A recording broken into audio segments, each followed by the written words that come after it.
Broken Beat, The Fall of Soul. Reed, he produced the hits. Celebrities called him genius. The world played his mixes on repeat. But behind the mixing board, Soul Reed kept a secret rhythm, a pattern that would ruin lives and silent songs. Soul Reed rose from basement studios to label suites. A bedroom engineer at 19, a platinum producer at 26. He had the ears, the contacts, and the swagger. From mixtape nights to Grammy after parties, Saul seemed unstoppable. Born and raised in a small Rust Belt town, Saul learned to patch beats from broken equipment. Music was survival, but success brought a new appetite. Money, power, influence. He signed artists, brokered deals, and soon controlled more than tracks. He controlled careers.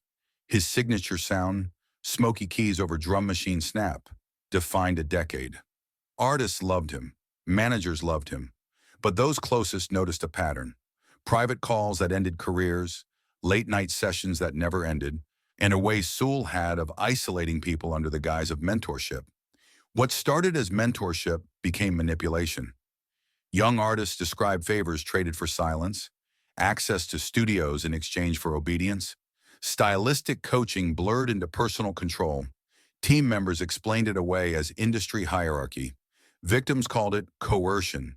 Enter Maya, a promising R&B singer Saul had signed. She had raw talent and a voice that broke through. Soul took her under his wing, producing her debut and calling her the future. Cameras framed their friendship as a producer and protege story. But backstage, control tightened. At first, Soul's involvement was classic producer care. Late-night studio tweaks, carefully placed features, curated images. Then came demands: who Maya could see, what she could wear, and which songs she was allowed to perform. When she pushed back, Soul threatened to pull promotion and cut her off. Maya complied at first. She wanted the album to succeed.